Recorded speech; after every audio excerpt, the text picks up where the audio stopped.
കഥ പാതി വഴിയിൽ ഭാഗം 5. അവതരണം ഷെറിൻ നൗഷ.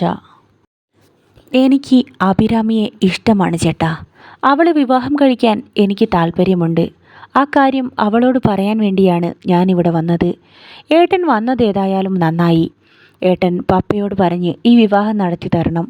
മഹേഷിൻ്റെ വാക്കുകൾ കേട്ട ദിലീപിൻ്റെ മുഖത്ത് ഒരു നടുക്കം പ്രത്യക്ഷമായി. അന്നത്തെ രാത്രിയിൽ കനകയുടെ വീടിൻ്റെ മുറ്റത്തായി അശോകൻ സാറിൻ്റെ കാറ് വന്ന് നിർത്തി.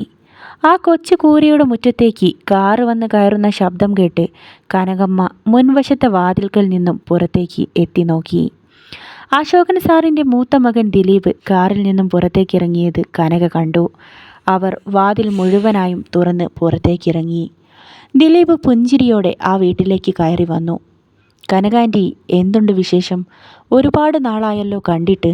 അവൻ വിശേഷം അന്വേഷിച്ചുകൊണ്ട് പുഞ്ചിരിച്ചു. നല്ലത് തന്നെ മോനെ. ഞാൻ ദിവസവും വീട്ടിൽ ജോലിക്കായി വരാറുണ്ട്. പക്ഷേ ദിലീപ് മോനെ ഞാൻ കാണാറേയില്ല. കനക അവന് ഇരിക്കാനായി കസേര നീക്കിയിട്ട് നൽകി. ആൻറ്റി, ഞാൻ വളച്ചുകെട്ടില്ലാതെ കാര്യം പറയാം. എനിക്ക് അഭിരാമിയോടൊന്ന് സംസാരിക്കണം. അകത്തു നിന്നും ദിലീപിൻ്റെയും അമ്മയുടെയും സംസാരം ശ്രദ്ധിച്ചുകൊണ്ടിരുന്ന അഭിരാമി വല്ലാതെ പേടിച്ചു. രാവിലെ മഹേഷ് തന്നോട് പറഞ്ഞ വിവാഹകാര്യത്തിൽ വല്ലതുമാണോ ദിലീപേട്ടന് പറയാനുള്ളത് എന്ന് അവൾക്ക് ഭയം തോന്നി. മോളെ അഭി, നീയൊന്ന് പുറത്തേക്ക് വന്നേ. കനക അവളെ വിളിച്ചതും അവൾ പതിയെ പുറത്തേക്കിറങ്ങി വന്നിരുന്നു. അവളെ കണ്ടതും ദിലീപ് കസേരയിൽ നിന്നും എഴുന്നേറ്റു. അഭിരാമി, നീ കുഞ്ഞായിരിക്കുമ്പോൾ തൊട്ടേ നീ ഞങ്ങളുടെ വീട്ടിൽ വരാറുള്ളതാണ്. നിന്നെ ഞങ്ങൾക്കെല്ലാവർക്കും അറിയാം. പക്ഷേ മഹേഷ് നിന്നോടങ്ങനെ പറയുമെന്ന് ഞങ്ങളാരും ഒരിക്കലും കരുതിയതല്ല. പ്രായത്തിൻ്റേതായ ഒരു പക്വതയില്ലായ്മ കൊണ്ടാണ് അവൻ അങ്ങനെ പറഞ്ഞത്. സാരമില്ല, മോൾ അത് കാര്യമാക്കിയിട്ടില്ലെന്ന് എനിക്കറിയാം. ഇനിയിപ്പോൾ എന്തെങ്കിലും മോളുടെ മനസ്സിൽ തോന്നിപ്പോയിട്ടുണ്ടെങ്കിൽ അത് മറക്കണമെന്ന് പറയാൻ വേണ്ടിയാണ് ഞാനിപ്പോൾ വന്നത്. നിങ്ങളുടെ 2 പേരുടെയും വിവാഹം ഒരിക്കലും നടക്കില്ല. അത് നടക്കാൻ ഒരിക്കലും പപ്പ സമ്മതിക്കില്ല. ദിലീപിൻ്റെ വാക്കുകൾ കേട്ട് ഒന്നും മനസ്സിലാവാതെ കനക വായും പൊളിച്ചു നിന്നു. അഭിരാമിയുടെ മനസ്സും നുറുങ്ങിത്തരിച്ചു. അഭി, പപ്പയെക്കുറിച്ച് എന്നെപ്പോലെ തന്നെ നിനക്കും കുറേയൊക്കെ അറിയാലോ. മാത്രമല്ല, പപ്പയുടെ സുഹൃത്തിൻ്റെ മകളുമായി മഹിയുടെ വിവാഹം നടത്തണമെന്ന് പപ്പയ്ക്ക് ആഗ്രഹമുണ്ട്. ദിലീപ് അല്പനേരം സംസാരം നിർത്തി. അഭിരാമി എന്തു ചെയ്യണമെന്നറിയാതെ നിന്ന് പരുങ്ങി. മോളെ, നീ അവനോട് ഈ വിവാഹത്തിന് സമ്മതമല്ലെന്ന് പറയണം. നീ സമ്മതിച്ചില്ലെങ്കിൽ അവനിതങ്ങ് മറക്കും. വെറുതെ വേണ്ട. എത്ര പണം വേണമെങ്കിലും നിനക്ക് ഇതിന് പകരം തരാൻ ഞാൻ തയ്യാറാണ്.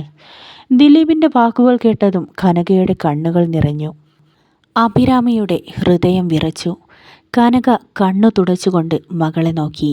മോളെ അഭി, മഹേഷിന് നിന്നെ ഇഷ്ടമാണെന്നോ? എപ്പോഴാ മോളോട് അവൻ അങ്ങനെ പറഞ്ഞത്? അവർ അവളുടെ മുഖത്തുകൂടി ചാലിട്ടൊഴുകിയ കണ്ണുനീർ തുടച്ചു. സാരമില്ല മോളെ, മഹിക്ക് ഒരുപാട് നല്ല ബന്ധങ്ങൾ കിട്ടും. അത്രയും വലിയ ബന്ധം ആഗ്രഹിക്കാനുള്ള യോഗ്യതയൊന്നും നമുക്കില്ല മോളെ. ആ അമ്മ അഭിരാമിയെ നോക്കി. എനിക്കറിയാം അമ്മേ. അവൾ ദിലീപിൻ്റെ നേരെ തിരിഞ്ഞു. ദിലീപേട്ടാ, നിങ്ങൾ പറഞ്ഞതെല്ലാം എനിക്ക് മനസ്സിലായി. ആ പറഞ്ഞതിലൊന്നും ഒരു തെറ്റുമില്ല. എനിക്കതിലൊന്നും ഒരു വിഷമവും ഇല്ല. ഞാൻ ഒരിക്കലും മഹിയെ അങ്ങനെ കണ്ടിഷ്ടപ്പെട്ടിട്ടുമില്ല. നിങ്ങളുടെ വീട്ടിലെ ചോറ് തിന്ന ഞാൻ വളർന്നത്. ഒരിക്കലും ആ കുടുംബത്തോട് നന്ദികേട് കാണിക്കാൻ എനിക്ക് കഴിയില്ല. അതിനു പകരമായി എനിക്ക് പണമൊന്നും വേണ്ട. അതിൻ്റെയൊന്നും ഒരാവശ്യമില്ല. അവൾ അത്രയും പറഞ്ഞ് പെട്ടെന്ന് തന്നെ അകത്തേക്ക് കയറിപ്പോയി. ദിലീപ് സമാധാനത്തോടെ അവിടെ നിന്നും ഇറങ്ങിപ്പോയി. എന്നാൽ അകത്തേക്കെത്തിയ അഭിരാമിയുടെ കണ്ണുകൾ സങ്കടത്താൽ നിറഞ്ഞൊഴുകി. ആ വേദന അന്ന് ആരും അറിഞ്ഞില്ല. പിറ്റേ ദിവസം വൈകിട്ട് പറഞ്ഞതുപോലെ തന്നെ അഭിരാമിയെ കാണാൻ വേണ്ടി മഹേഷ് അമ്പലത്തിനടുത്ത് വീണ്ടും വന്നു. തലേ ദിവസം രാത്രിയിൽ ദിലീപ് വന്നതും വീട്ടിൽ സംഭവിച്ചതും ഒന്നും അവൻ അറിഞ്ഞിരുന്നില്ല. അവൻ വന്ന് അഭിരാമിയുടെ അരികിൽ നിന്നു. അഭി, താനെന്താ എന്നെ കണ്ടിട്ടും ഒന്നും മിണ്ടാതെ പോകുന്നത്? അവൻ അവളുടെ അടുത്തേക്ക് വന്നു. ഞാൻ ഇന്നലെ പറഞ്ഞ കാര്യത്തെക്കുറിച്ച് നീ ആലോചിച്ചോ? നിനക്കെന്നെ ഇഷ്ടമാണോ? അവൻ്റെ കണ്ണുകളിലെ നോട്ടം ആഴത്തിൽ അഭിരാമിയിലേക്ക് പതിഞ്ഞിറങ്ങി. മഹിയുടെ കണ്ണിലെ പ്രണയം അവളെ തളർത്തി കളയുന്നുണ്ടായിരുന്നു. എങ്കിലും പാടില്ലെന്ന് അവളുടെ മനസ്സ് പറഞ്ഞു. മഹി, നിന്റെ വീട്ടിലെ അടുക്കളപ്പുറത്ത് എച്ചിൽ പാത്രം കഴുകുന്ന ജോലിയാണ് എനിക്കും എൻ്റെ അമ്മയ്ക്കും. ഞാൻ ഒരിക്കലും നിന്റെ ജീവിതത്തിൽ സെറ്റാവില്ല. നീ മുന്നോട്ടും പിന്നോട്ടും ആലോചിക്കാതെ എടുത്തു ചാടി ഒരു തീരുമാനം എടുക്കാൻ പാടില്ല. ഞാൻ ഒരിക്കലും നിന്നെപ്പോലെ ഒരാളുടെ ഭാര്യയാവാൻ ആഗ്രഹിക്കുന്നില്ല. നിങ്ങളൊക്കെ വലിയ വലിയ ആൾക്കാരാണ്. ഇത്ര വലിയ ഒരു കുടുംബത്തിലേക്ക് കയറി വരാനുള്ള യോഗ്യത എനിക്കില്ല. അവൾ എങ്ങനെയൊക്കെയോ അവൾക്ക് പറയാനുള്ള കാര്യങ്ങൾ അവനോട് പറഞ്ഞു. ശേഷം അവൻ്റെ മറുപടിക്ക് കാത്തു നിൽക്കാതെ തന്നെ ദൂരേക്ക് ധൃതിയിൽ നടന്നു. അഭിരാമി പറഞ്ഞതെല്ലാം കേട്ട് മഹി നിരാശയോടെ ഏറെ നേരം നിന്നു. ശേഷം തൻ്റെ വണ്ടിയിലേക്ക് കയറി വീട്ടിലേക്ക് തിരികെ പോയി. അതിനുശേഷവും മഹി അഭിരാമിയെ പലപ്പോഴായി കണ്ടു.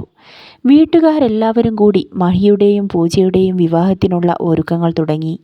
എന്നാൽ അപ്പോഴും അവൻ്റെ മനസ്സിൽ അഭിരാമി ഉണ്ടായിരുന്നു. അവൻ വീണ്ടും അവളെ കാണാൻ വേണ്ടി ചെന്നു. അഭി, എൻ്റെ പണവും കുടുംബവും ഒന്നും നമ്മുടെ വിവാഹത്തിനൊരു തടസ്സമായി നീ കാണണ്ട. നിനക്കൊന്നുമില്ലെന്നറിഞ്ഞുകൊണ്ട് തന്നെയാണ് ഞാൻ നിന്നെ സ്നേഹിച്ചത്. പപ്പയുടെ സുഹൃത്തിൻ്റെ മകൾ പൂജയുമായി എൻ്റെ വിവാഹം ആലോചിച്ചുകൊണ്ടിരിക്കുകയാണ്. എനിക്കെൻ്റെ മനസ്സിൽ നിറയെ നീയാണ്. പക്ഷേ നീ സമ്മതിക്കാതെ എനിക്കിത് വീട്ടിൽ പറയാൻ പറ്റില്ല. അവൻ്റെ മുഖത്തെ വേദന അഭിരാമിക്ക് മനസ്സിലാവുന്നുണ്ടായിരുന്നു.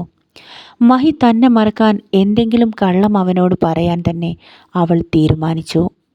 മഹി പ്ലീസ്, നീ എന്നെ മറക്കണം. നിൻ്റെ മനസ്സിലുള്ളതുപോലെ ഒരിക്കൽ പോലും ഞാൻ നിന്നെ സ്നേഹിച്ചിട്ടില്ല. എനിക്ക് ഞങ്ങളുടെ കോളനിയിലെ ഒരു ചെറുപ്പക്കാരനെ ഇഷ്ടമാണ്. അവനൊരു ജോലി കിട്ടിയാൽ ഉടനെ എന്നെ വിവാഹം കഴിക്കാമെന്നാണ് അവൻ എന്നോട് പറഞ്ഞിരിക്കുന്നത്. ആ വാർത്ത അഭിരാമിയോടുള്ള മഹിയുടെ പ്രണയത്തെ പൂർണ്ണമായും തകർത്ത് കളഞ്ഞു. അതോടെ അവൻ അഭിരാമിയെ മറന്ന് പൂജയെ വിവാഹം കഴിച്ചു. ആ വീടിൻ്റെ ബാൽക്കണിയിലിരുന്ന് മഹേഷ് അഭിരാമിയെക്കുറിച്ചുള്ള കഴിഞ്ഞ കാലത്തെ സംഭവങ്ങൾ ഓർക്കുകയായിരുന്നു. അവൾ അശോകൻ സാറിനോട് സംസാരിച്ച് കഴിഞ്ഞ് അവിടം വിട്ട് പോയി കഴിഞ്ഞിരുന്നു. മഹിയുടെ മനസ്സിൽ വീണ്ടും സംശയം ഉയർന്നു കഴിഞ്ഞു. പാതി വഴിയിൽ കഥയുടെ ഈ ഭാഗം ഇവിടെ അവസാനിക്കുന്നു.